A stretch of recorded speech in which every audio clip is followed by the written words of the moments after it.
Welcome to the NPTE Final Frontier podcast, helping one student at a time. Visit NPTEFF.com to enroll today so you can pass tomorrow. Thank you for joining us here on the NPTE Final Frontier podcast. My name is Dr. David Friedberg. And my name is Dr. Emily Gerby. Today, we are focusing on our Gait Deviation series. And on this episode is going to be part 2 of our 3-part series. Over to you, David. All right. Well, you know what that means. It's question time. A patient presents with excessive ankle plantar flexion during gait. Which of the following is the most likely associated finding at the knee? Is it option A, genu valgum? Option B, knee hyperextension? Option C, knee flexion contracture? Or is it option D, medial tibial torsion? All right, so for this question, we want to highlight those keywords, right? So we notice our patient presents with what?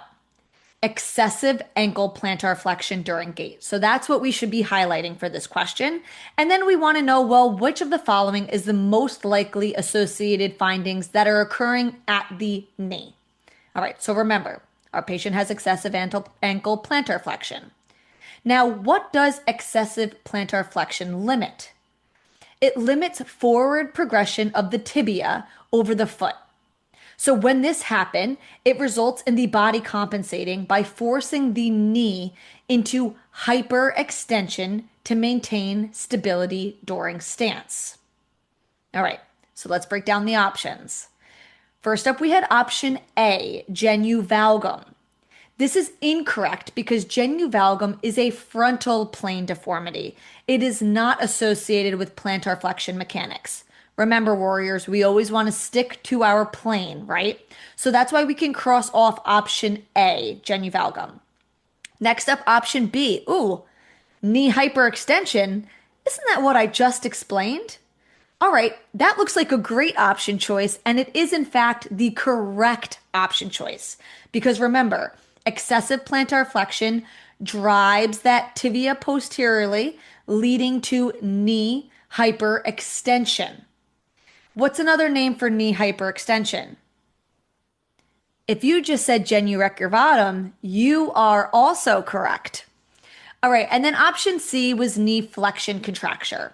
Well, this is incorrect because a flexion contracture would result in persistent knee flexion, which is really the opposite of what is occurring here. So we can cross off that option choice.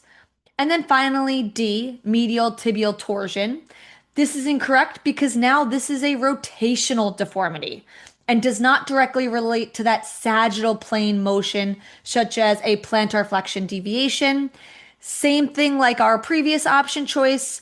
We want to stick to our planes, right? So this is another reason why option D would be incorrect, confirming that option B, knee hyperextension, is the best option choice, resulting in that excessive plantar flexion at the ankle.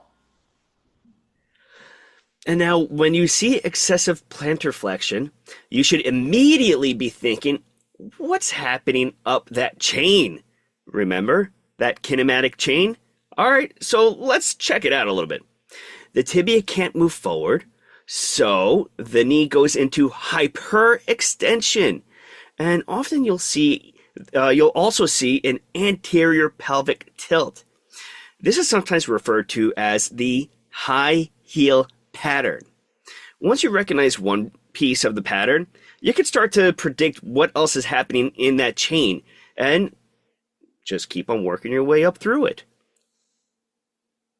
Now, this question highlights a key concept you need to understand for the NPTE, right? Chain reactions. We never just look at the ankle, we always look up the chain. So we should always be looking at the ankle, the knee, the hip, and so on. Just like if we're seeing a deviation at the hip, we need to look down the chain at the knee and the ankle as well.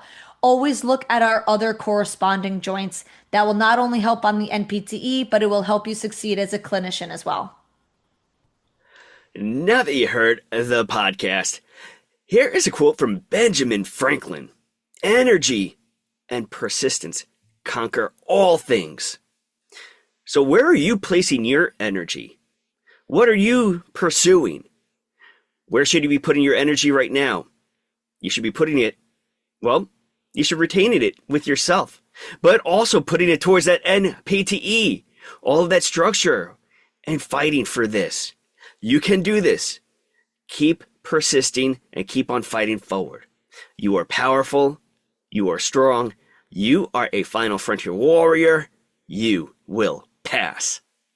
Thank you very much for listening. For more information on Final Frontier, please visit npteff.com.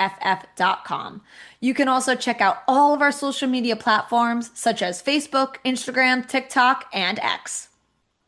Till next time, have a great day and a powerful tomorrow.